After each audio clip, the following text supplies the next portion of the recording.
Hare Krishna. He who is satisfied with gain, which comes of its own accord, who is free from duality and does not envy, who is steady both in success and failure, is never entangled, although performing actions. The Bhagavad Gita, it is never said that you have to give up all your occupation, your life, and give up everything and go and sit in the jungle and do some meditation. This was even condemned by Krishna. Arjuna, you are trying to give up your real duty as a Kshatriya, as a warrior, as a king who has to fight with enemies, and you are talking as a very wise man, as a saintly person. You want to give up everything and then go to the forest.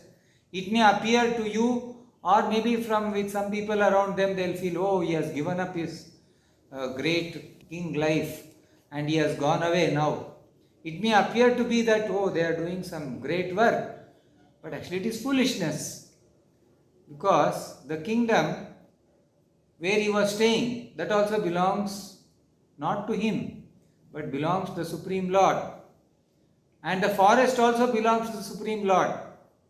So if you give up your home, your town, hometown, or wherever you are staying, and then give up and go to the forest, and there start identifying, this is my forest, this everything is mine. You take up this place or that place, both doesn't belong to you. If you see this kind of a feeling of this is my property, this my property is in the lower consciousness of human beings or animals. The aborigines or the uncivilized people who used to be with the animals in the forest, they used to draw boundaries. This is mine. And anybody who goes there, they'll catch them, they tie them up, they keep some weapons on them.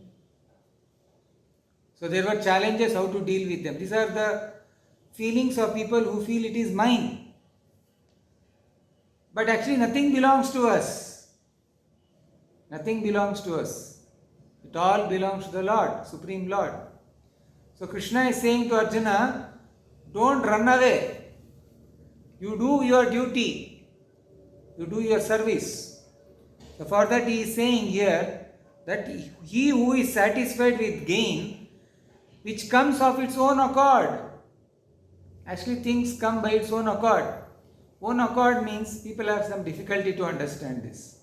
When we say it comes by itself, it does not mean that you should not work for it.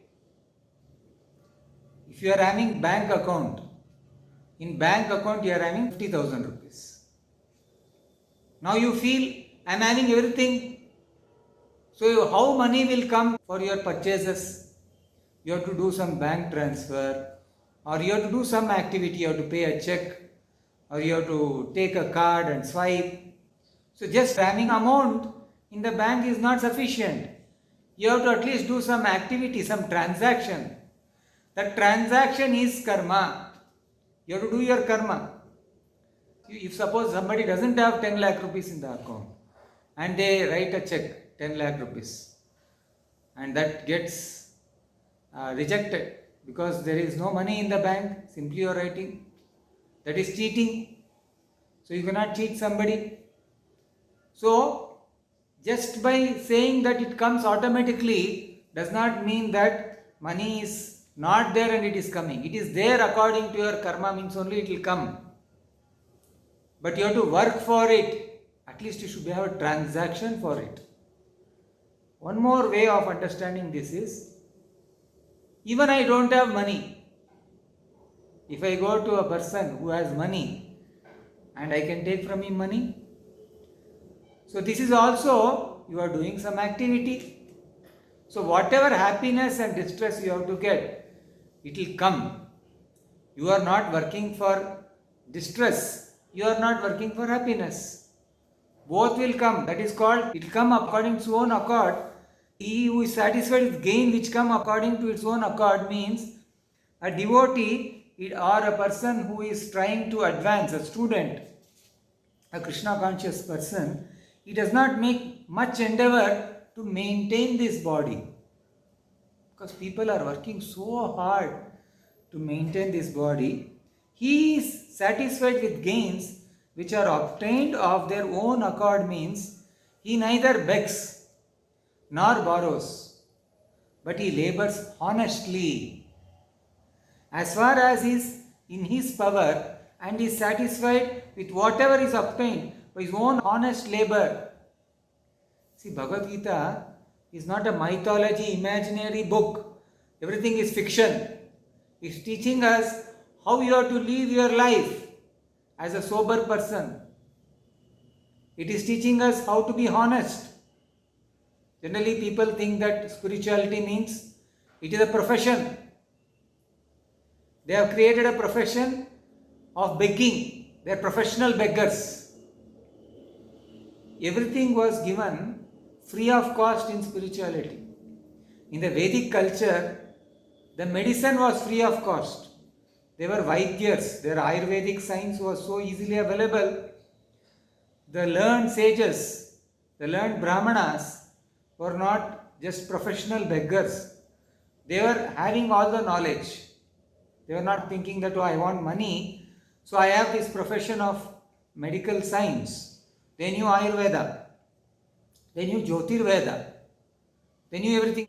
Even 100 years back, 200 years back, even few decades back, there were sincere people who used to go door to door to distribute knowledge.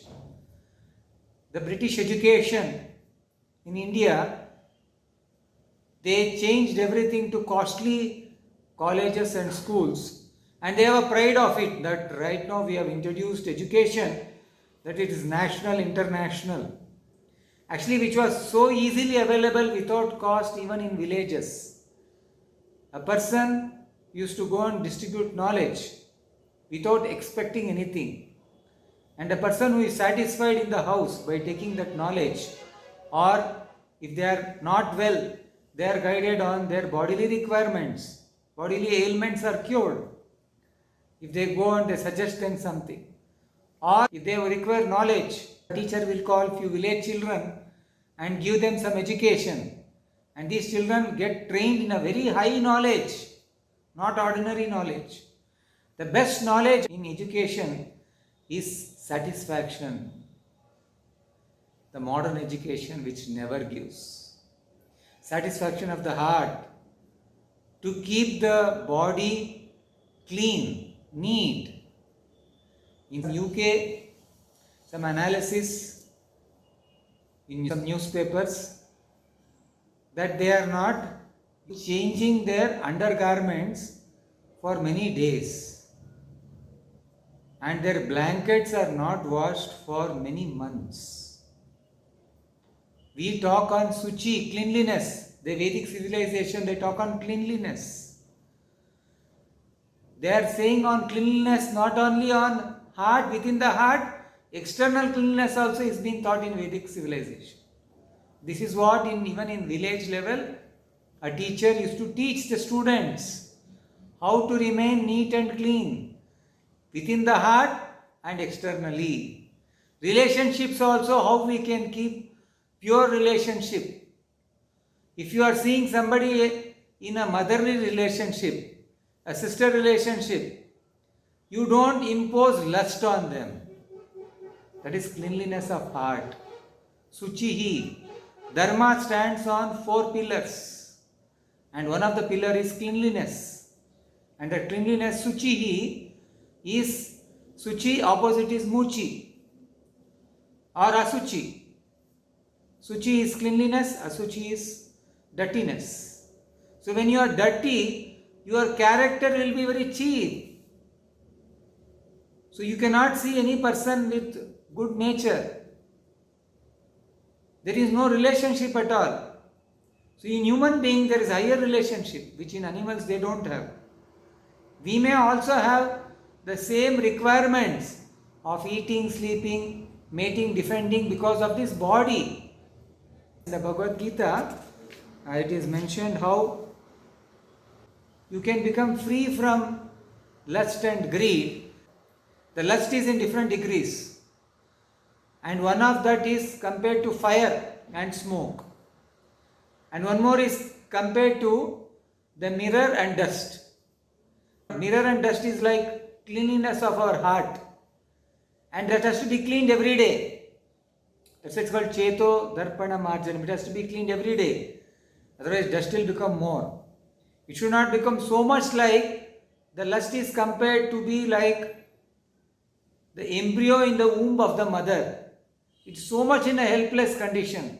That is also compared to be like some trees which are helpless. Their consciousness, if somebody goes and cuts it, a small piece, that is also crying. The scientists have found out. Jagdish Chandra Bose has done a research. There is an instrument he found how even when you cut a small tree or a plant, that also has consciousness. So we cannot, it can be measured. Some instruments have been made. So everybody has consciousness.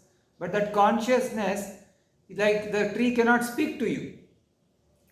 But you can speak to a plant if you have right consciousness. You can behave with it properly.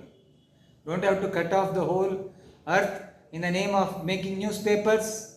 Every day so much of newspaper is being printed. Even in Indian civilization, we use the cloth and we wash it and again reuse it. In Western civilization, for washing, they use tissue papers. And millions of tissue papers are thrown in dustbins every day just for cleaning our back after passing stool. And now in India, when we just use water for washing our back, that's our Vedic tradition. It is very hygienic also. It's a different debate, but we are not getting into whether using a tissue paper or water is good. But wastage of resources, when a modern man, educated man speaks on, for Jagannath Rath Yatra, they fight that you should not waste wood every year. So this is hypocrisy. One side they keep on wasting lot of natural resources in a very unproductive manner, like either tissue paper or papers. So many trees are getting cut on a daily basis. So they keep on talking on great philosophies, but which doesn't make any sense because there is no wisdom in it. Whereas in Bhagavad Gita, when they say you have to be clean, you have to be very, very clean, you have to be honest. Here they are saying you, a person, somebody who labors honestly, as far as is in his power and is satisfied with whatever is obtained by his own honest labor. So these kind of things on honesty, on cleanliness were free education. In India from childhood, if you are in a decent family, even in a village, you are not much educated, they all know you have to wash your hand before eating, which is now taught after our pandemic. You have to be clean, you have to every time wash your hand, otherwise some infection may get inside your body, then it may attack your lungs, it may attack your digestive system. All these things were so easily available in Vedic culture, in Vedic education, in a village, without putting money with labor and sending to school. And after sending to school, what you will become? Unhygienic. In school days, they give us one kerchief and say you have to wipe your nose. That also they are teaching. Not that it is totally not taught in our schools. That is also taught. But hygiene is limited to just be externally clean, not even in connection with health-wise cleanliness. Health-wise cleanliness, after going to school and college, that is only taught in Montessori school days. After that, when you think that you are grown up now, when you have come to high school, you can be dirty. When you go to college, when you are in a post-graduation, you go to hostels, they don't even take bath. So our hygiene in Vedic life, in our village life, you can grow more higher and higher in hygiene.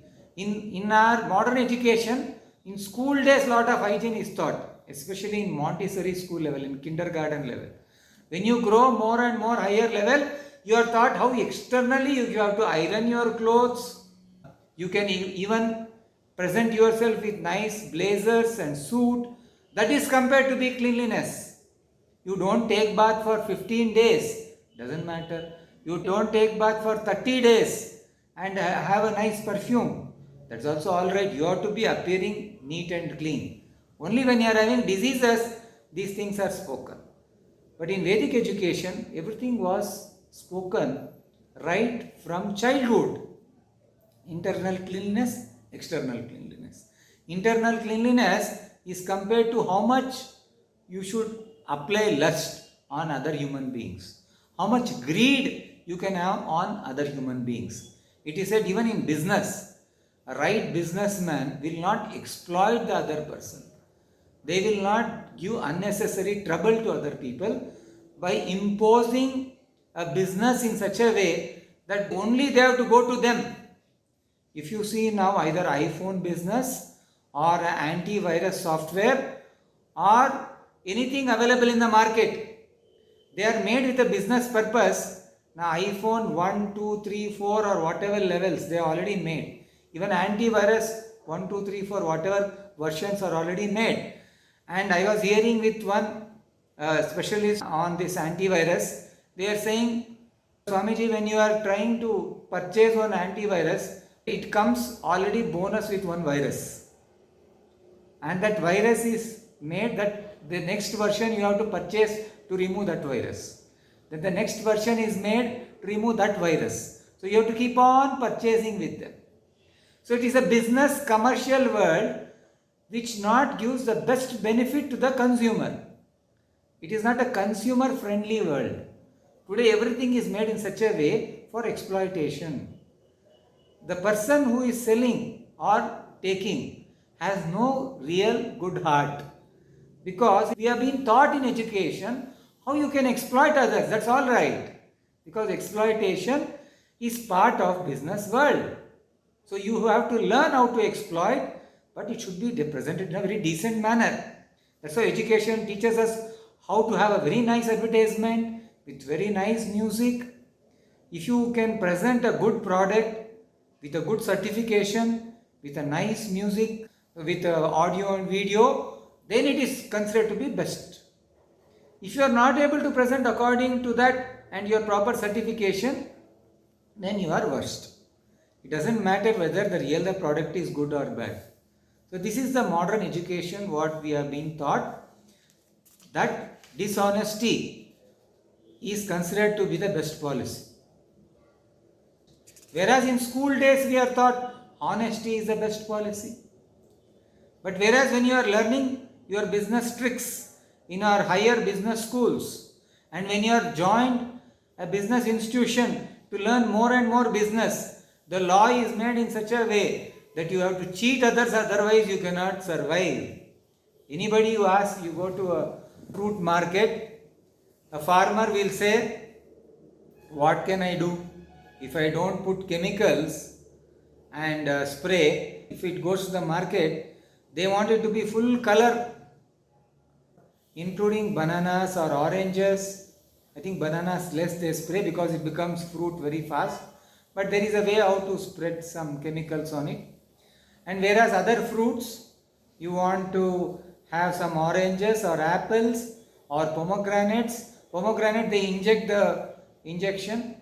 So the outside they don't spread. For oranges they put outside, and so many other vegetables they put chemicals. One is chemicals for growing, another chemicals for spraying to appear very good. And after that they are kept in the showrooms where lighting is put so that the more color is visible. So all those things are the commercialization. They are asking, we are helpless, what can be done? You people want like that. So we are being educated in schools and colleges to be very neat and clean externally, superficially, but not within. For our own health, we are trying to spray something, they are helpless, farmers are helpless, because if it is not full color, the consumers may not take. So they put some spray, some powders, right from chemical farming. The products are brought to the showroom or to the shops. There it has to be appearing very, very colorful, and then you can sell that in the market. So that is one more way of selling. So the farmers are helpless. If you go and ask a shopkeeper, he'll say, I am also helpless. What to do? I want like this market. People will not purchase otherwise. And after that, when we go and take in the house that chemical food without washing, or you just wash it, the best way of washing, they are saying you have to put some soda powder or salt or some turmeric or some Vedic practices like other ways also were there. So you do all that cleaning, and they are saying maybe 60% to 70% are removed by making it by boiling, and still chemicals are remaining. The best way of practices 100 years back, you are at least getting good food in the market.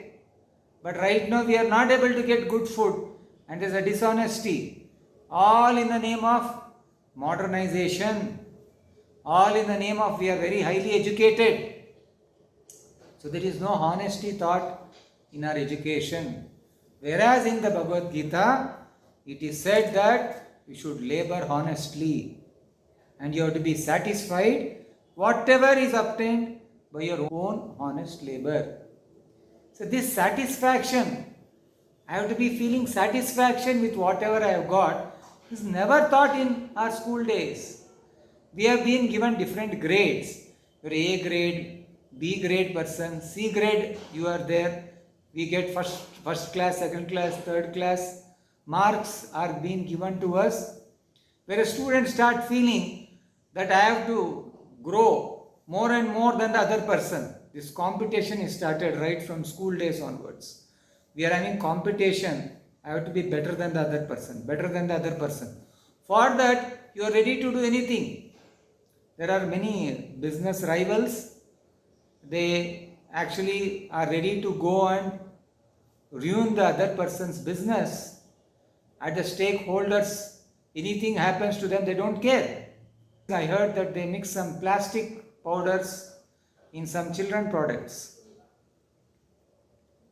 In some companies, they don't mind doing anything for business. Dishonesty can go to any level. And competition, you want to give the best product, packaging is done so nicely. For one small battery, so much of product designing is made to keep it attractive. So where is our education going on? What attracts me, that is encouraged. Now why showrooms require so many lights? We have to give more importance to the product, no? So somebody may say, no, visibility is there so that we can see properly. So visibility is there for the product, no? But why so much of external packaging is there? This is realized in the many Western countries also. They are having lot of products kept there. You can take your containers, or they also give containers, instead of making so much of packaging for each and everything, from popcorn to chips to whatever you have to bring, small dal, some lentils, you have to purchase some pulses, everything has so much of plastic packing or whatever way of packing, metal packing, and nobody talks on wastages. Only when it comes to spirituality, when Jagannath Rath Yatra has to be made, Jagannath had more than 5,500 acres of land around Jagannath Puri and other places. There is so much of land of Jagannath, even more, whatever even basic records, they all belong to them. So for Jagannath, from his own forest, if one cart is made, it comes on nature being ruined, we are wasting the resources, global warming, all those things are spoken. On our everyday, we are going on vehicles. Chemicals are used, diesel is used, petrol is used. That time how much of gas is emitted? So that time we talk on technology, our less gas is emitted. So now battery autos have come, or different gases are there. So we can be reducing the gas atmosphere in the temperature, so the temperature levels will come down. But day to day, you see, it is becoming a planet humans cannot survive. So who is doing this? We human beings are doing foolishly in the name of advancement. And it's all because we reject higher consciousness. We reject a wisdom which is given by our ancestors, which 100 years back, what food they used to eat, how sublime their life was, their relationship was so honest. We forget all those things. We think we are modern means we can do whatever we like. Group families were staying 100 years back with small troubles also, they used to stay. And everything was there in their village. Now we have to travel kilometers together. They are saying that tires manufacturers, they don't know where to throw their tires. And the end of it, the government is facing difficulty. There are heaps of mountains with all this industrial waste. And we talk on firewood, what is used for Jagannath temple cooking. There it is becoming greenhouse gases or emission is becoming more. The Vedic way of whatever doing, religious life, or even if I was saying to you before about, there were even sages who were atheistic, like Charvaka Muni. He was also not saying that you have to maintain slaughterhouses and eat food, make packaging, create plastic, and then you have to waste the resources. He was also talking on taking nice ghee and eat food. So Vedic way of life, even people who are atheistic, they knew how to be pious because of following the Vedic knowledge. That's why people think that Vedic knowledge is also all in all. The Vedanta, the end of Veda is to understand God and God consciousness. Vedic knowledge is how to be happy in the material platform and spiritual platform. Whereas the modern education, it's material platform also they don't know how to be happy. Our ancestors, they knew if they are not God conscious, at least use Vedic life, Vedic knowledge, how to be sublime, material platform. Because finally material platform, how long you will be there? 50 years, 60 years, 80 years, 100 years, you will die. So how your consciousness should continue, that is the Veda Anta, the end of Veda, you have to learn that. But even if they are not that, even materially how you have to be happy, satisfied with your wife, with your children, with your family members, that knowledge also today modern people don't have. But they speak on high wisdom, and when you talk on spirituality, they will say, this is very, very primitive, this is mythology, science is for advancement of what? To go and jump in well or what? That's how suicides are committed nowadays. And people with great money means you can purchase big alcohol. There are companies which are advertising, even in small advertisement, with big liquor shops advertisements, saying after having so much of money, what you have to do with money? Take drugs, take intoxication, alcohol, cigarettes as fashion. Is this called education? Is this called honesty for yourself? You have to be happy. By what? Just by taking drugs can you become happy? Just by having lust can you become happy? The modern education is teaching how you can increase lust, and by that how you can become more and more peaceful. It is impossible. This is compared to in the Bhagavad Gita, like how you are pouring oil or ghee inside fire and you are thinking that the fire will come down. If you are pouring ghee in fire, it will never come down, it will increase. So the modern education, by trying to increase the lust in the modern way of dealing things, and it is thinking that it can get peace of mind, it is an illusion. That is mythology, that is fiction. Whereas the real religion of Bhagavad Gita never teaches that. It is said the duality of the world is felt in terms of heat and cold or misery and happiness. A Krishna conscious person is about duality, because he does not hesitate to act in a way for the satisfaction of Krishna. Therefore, he studied both in success and failure. Success and failure are part of life. If you are traveling on the road, somebody will scold you. This is part of your daily routine when you are traveling in traffic. So whereas when they are scolding and they also scold back. Everybody are very educated, but they scold each other in dirty languages. If you see a person is more educated, means his language should be more civilized, no? Their language is everything connected to stool, urine. They talk like this only, stool, urine, about sexual intercourse. All their words are defined like that only.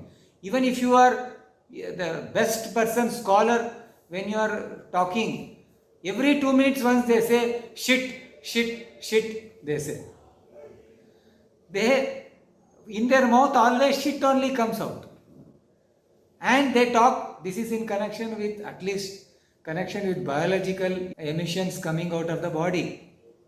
But there is also in connection with sexual abuse, abusing their family sexually, that they'll abuse each other sexually. So this is called civilization. High-fi passed out, in a high graduate, they have high-fi sexual abuses languages. A low class person is not educated, they'll talk in their local languages, sexual abuses on their family or themselves. That is the way they feel that I am abusing the person. Whereas, let us see how Krishna abuses in the Bhagavad Gita. He says, Moodaha, Naradamaha, Maya apavrita jnanaha, Asurim bhavam asritaha. Krishna also teaches how to scold somebody. If you have to scold somebody, you should not scold just connecting to your stool or urine or sexual abuses. You should say in reality, what is the trouble? The reality, if you have to scold somebody, you have to know they are maya apavrita jnanaha. They have knowledge, but their knowledge is stolen away by their so-called education. Their education is actually cheating them. They are thinking they are very highly advanced. So it's called maya apavrita jnanaha. Asurim bhavam ashritaha. They are very demonic. They don't hesitate to do anything. Like when man and woman come together, they have a sexual intercourse. This is there in the Bhagavatam. Not only that today modern science is teaching us. In the Srimad Bhagavatam, in the Kapila Deva's teachings, he is teaching how when the mother and father, they come together and they have a child. And that child, when it is in the womb of the mother, in the first day after the sexual intercourse, the semen is put inside the mother's womb. It is the pea shape, small pea shape. And how it grows day by day, and how it has suffocation in the womb. And the mother, whatever it is eating, it is going inside. When mother eats chili and so many spicy things, that's why they advise you don't take too much of spicy food. Whereas in the modern days, they also advise you keep on eating so many things which actually the child inside is suffering. When the mother is watching some horror, it is all connected, interconnected through consciousness, body, and that has emotions, and the child also gets affected. Subtle body, gross body is interconnected. In the Vedic education, it teaches how Bhagavatam says at the 7 months, when the child within the mother womb, it gets suddenly consciousness. And a pious soul within that womb is also given a chance to understand why he is taking birth. You can imagine one kidnapper has tied you fully, tied around you and put you into a bag, and you are into a dark chamber, nothing you can see. 7 months within the womb, the child has no consciousness. No consciousness means it is just provided food. but his brain has not fully awakened. When it is 7 months old, it awakens, and around it, its own stool and urine is there around it. So much of dirty things are there around it. And there are worms also. Just like when we eat something, sometimes some worms are there within the stomach. So that is there, and that is biting the child inside, and it is it cannot tolerate, and it sometimes become unconscious, and again it wakes up. This is a trouble. In Bhagavatam there is a description that some pious souls, when they get awakened their consciousness, they will feel, my God, this birth is so difficult. Lord, I forgot you. For this reason I am suffering so much. Whether you are a rich man's child or a poor man's child, you have to go through the suffering in the womb of the mother. That's why it is said, Janma Mrityu Jada Vyadhi Dukkha Doshanu Darshanam. This birth, death, old age and diseases are the most difficult thing in our life we go through. In our cycle of birth and death, the first thing, birth itself is so much of suffering that the child keeps on crying inside, where sound is also not coming. No, you are crying with, you are becoming unconscious, all within the mother's womb. That's how mother's womb is considered to be the helpless situation. And those days, at least you are having guarantee that you will come out of your mother's womb if you are able to survive it. But nowadays there are abortions, and they may kill the child. Mother itself can kill the child through abortion, or after the child may come out through cesarean, the doctors may kill it by going on injecting some chemicals. I had heard about some injections that the modern hospitals have different business methodologies. One thing they say is that your child may have some troubles, so you have to do abortion. They get for that also money. Or by emotionally giving them some hints, they will say you have to do some diagnosis, and that will cost 50,000 rupees, 1 lakh rupees, 2 lakh rupees. They will try. If that is alright, means the child you can have a good child delivery. Otherwise, the child has to be done operation.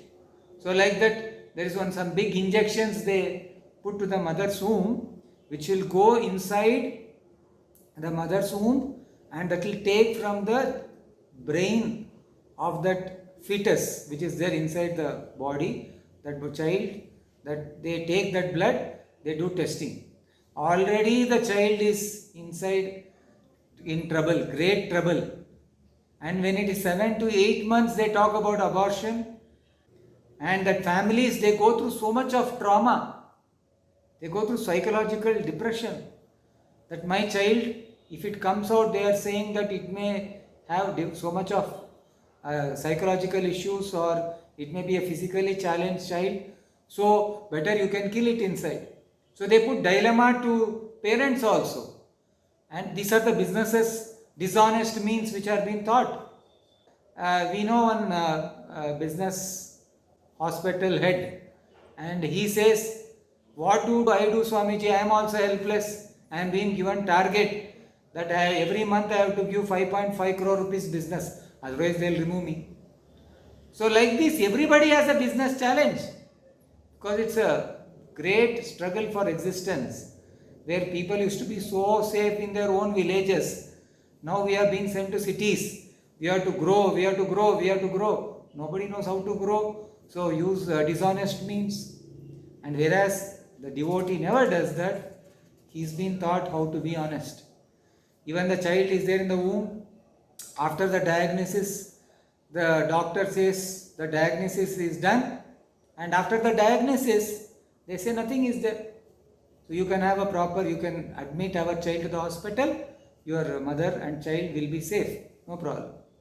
So this is the way the modern dishonesty is happening, and this all happens in the name of advancement of education, modernization, and they say how Indian Vedic life is something filled with all blind beliefs. But where is wisdom of Vedic knowledge?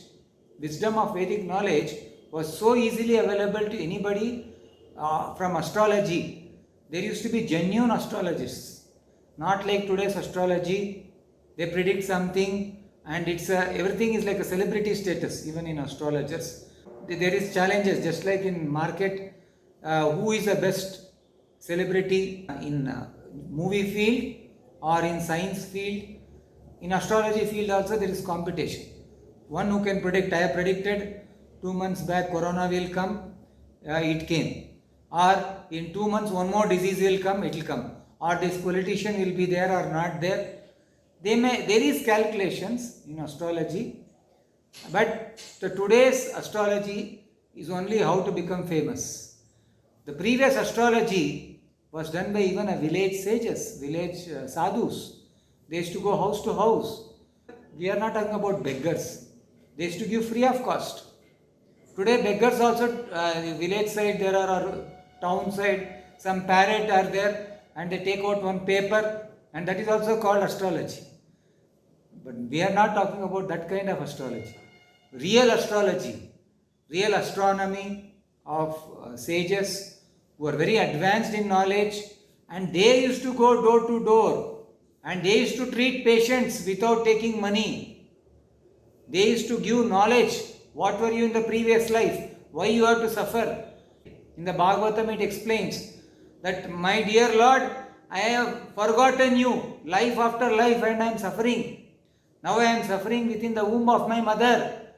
Please help me to get out of it. And like that the child prays. Bhagavatam, there are prayers of a Jivo Uvacha. The child within the womb of the mother is crying. Very pitifully it is crying, but helplessly. So in that condition when it cries, and the moment by the force of nature, after the 10 months or 9 months of the mother, it is pushed out with stool and urine and all, it's pushed out. And then when it comes out, it has become so much helpless that it is not able to, it becomes unconscious also with so much of pain. Then the doctor or physician stabs it and again brings it to life, or sometimes they cry and they are in life. And after all this suffering, and when they come out and the mother is taking care, oh, it is my child. And the first 5 months or 6 months after it takes birth, the child is almost in a platform of consciousness of food. It is said Annamaya, Pranamaya consciousness, where they are only meant for taking food and they are sleeping, taking food and sleeping. In that consciousness, they don't know anything else. And maybe some worm will come and bite. Mother will think, oh, it is hungry, so give milk to it. So like this it is going on, suffering, that child. When it is growing little more, few months it grows, and all others starts identifying them. Oh, you are so nice child. So it gets attention. The child wants so much of attention. If you see, when you are talking in phone, the other child, they'll be saying, no, I want to talk to you only. You want to talk to you only. So mothers, they know, the parents in the house, they know that the children, they want attention. So they give the maximum attention. And everybody in the house also, they put them nice, colorful clothes. They make it appear very beautiful. And they come, oh, how are you? They'll touch their cheeks and all those, so nice child. And the child starts thinking, oh, my life is so nice, everybody loves me. Then after that they are playing, they grow a little more older, they play with their friends, they are moving around with their friends, and their life becomes so happy, they feel, oh, this is the best of my life. But by the time the childhood is finished, and then you are forcefully going to education. And Bhaktivinoda Thakur, our Acharya, he was a magistrate, and he wrote a poetry on this, that like this I am going on from my childhood onwards, I am growing older and older, and then I start identifying with my education, and because of my education I have been put into a good post, and then I get married, I have children, and I feel this all is my responsibility, and I get entangled. Whole life I get entangled. This is my life, and I keep on working very hard for my family and children. And when I become old, I have no other way. I get into diseases, and that now when I am in my last stage of my life, my dear Lord, now I am remembering you. Now at least give me opportunity. So these are fortunate souls, like the acharyas, they take a role of pious souls or impious souls just to teach us how our life is going on just so mechanically, but how you have to come out of this mechanical life. That is real education. That is real Vedic education. Is you are stuck in your material world and thinking that this is life. But where is your happiness? Your happiness started in the womb of your mother with too much of worms biting you. And when you are there inside, in a dark chamber of your mother's womb, where you are not able to breathe properly, sleep properly, cry properly, and then you come out, and little attention you get from your relatives, you become so happy. And that is what is given nowadays also as attention. In mobiles, what they get is little attention. Somebody has to attend them. So people, we are always seeking attention. And that attention we can definitely be getting only when we realize that we have to attend a person who is sitting within our heart. The Kathopanishad example is given of two birds sitting on a tree. And that tree, there are two birds. One bird is eating the fruit of the tree, another bird is watching it. That's exactly compared to within our heart, there is Atma and Paramatma. And Atma is trying to eat its own karma, doing its fruity activities, good and bad. It's continuously trying to do good and bad activities. Good activities means you get good karma, means good fruit. It will be very tasty. When you do bad activities, that also has a seed, that also becomes flower, that also becomes fruit. They are bitter fruits. So you are eating bitter fruits of bad karma, good fruits of good karma. So Paramatma is just a sanctioner. It is said Upadrishta and Anumanta. Is a witnesser and sanctioner. Just like a bird who is a friend of this other bird, is always sitting and it is giving guidance. Okay, you go, you eat this, that, because it's witnessing and sanctioning. But for a devotee, the Atma, the bird, the Upanishad says, when you turn towards its friend, who is Paramatma, the Supreme Lord, we have told we don't want to stay with you in the spiritual world, becoming envious of the Lord. Ichcha dvesha samoyena bharata. Can you imagine? Whatever envy we have with our friends or relatives is all because we have envied the Supreme Lord. We wanted to become like God. Because God is a person. He is the center of all the living entities. He is the person who has to be worshipped. Just like a person, a king's secretary, he is getting almost has the power of a king. And he may start thinking, I will also become a king. So there is a tendency. So similarly, we are part and parcel of God. And when we are serving the Lord, we may start thinking, I also want to become like God. And because of the tendency, you cannot be God, because constitutionally we are a small part and parcel of God. How can you become a God? Is like Vibhu ocean. We are small particles, but we are the same nature. We are godly. We are God particles. But we cannot become overall because we are small part. So when we want to imitate the overall big Supreme Lord with our tiny soul, as we are tiny soul, it is not possible. But we have the same qualities. God can create, we can also create. We can create a small, mission or aeroplane which can fly in the space. Whereas Lord can create so many planets which are floating in the universe's Milky Way. But we can't recognize that. Lord's creation is unlimited. Ours is Anu, so small that we are struggling to maintain what missions we are created. We are not able to maintain the energy, the battery power what we are having. We are lacking so many things of small maintenance, we are having difficulty. But the Lord's energies, you see, the rain is coming, there is an ocean already created, there is sun, whenever water is required, there is evaporation happening, and after that, because of that, there are clouds.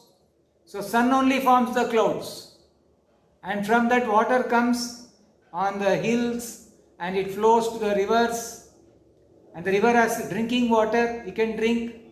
You see, the ocean water is having salt, and that salt stores the water, otherwise it will become contaminated water. So that water is evaporated, we cannot drink that, but it comes down as nice river water, we can drink that water. That river water again goes back to ocean. This whole cycling is happening by the nature of the Lord. So God's creation is unlimited. Our creation, we purchase one vehicle, for that maintenance you have to put diesel. After some days you cannot use, again you have to create one more vehicle. So we are having limited knowledge. Now we want to do anything, we are having limitation. But the Lord is unlimited.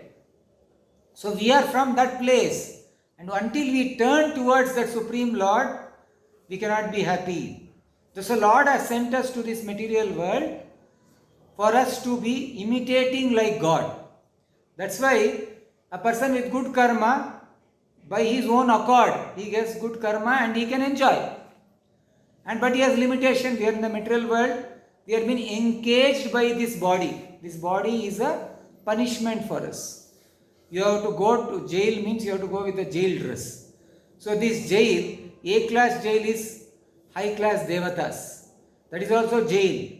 Like Indra, Chandra, Surya, they are also in jail, but they are in high-class jail. But we are human beings, we are in a middle-class jail. And other people who are like lower planets, they are in the lower-class jail. Our animals also are engaged in the lower species. They have lesser independence. The human form has higher independence to select again to get to God consciousness or material body consciousness. In this body, what you can do? In spiritual consciousness, you don't need to eat because this body requires food. The spiritual body doesn't require food. In this body, you require sleeping rest. The spiritual body is always in bliss. It doesn't require rest. And this body requires sexual intercourse. It requires some defensing. That's why always people, why we require such big defense, that somebody doesn't come and attack you. So we keep so many arms and weapons in the name of technology. We keep on having so many weapons. What the best you can do in this world? You want enjoyment. So keep on enjoying. How do you enjoy? By eating or by sexual affairs and giving attention. Puja, labha, pratishtha. When people get fed up with eating, fed up with lustful affairs, then they go for some philanthropical activities. Go and do something good and become center of somebody. So that social affairs also are limitation. So you keep on growing higher and higher. You will come to a stage of spiritual life, spiritual consciousness, where anything centered around this body is having limitation. But when you are growing higher and higher consciousness, then you will have unlimited happiness. So that is what is mentioned even in this verse, where you have to be honest and you have to do your activities according to your own accord. Whatever is coming, good karma, bad karma, you do. Don't worry about what is failure and success. So in this endeavor, it is said, Neha Vikramanasosti Pratyavo yana vidyate Svalpamasya na dharmasya trayate mahato bhayat. Means, in this endeavor, there is no loss or diminution, and a little advancement on this path can protect one from the most dangerous type of fear. So when we are in the right path, there is nothing for us to fear. But we are in a wrong direction only, we have to always fear. So we have to learn how to be fearful when we are in illusion. In illusion, don't try to jump into fire. So we have to be in knowledge. So knowledge actually helps us for liberation, whereas illusion puts us into more and more distress. So Vedic knowledge is giving us freedom from illusion. Jai Jagannath.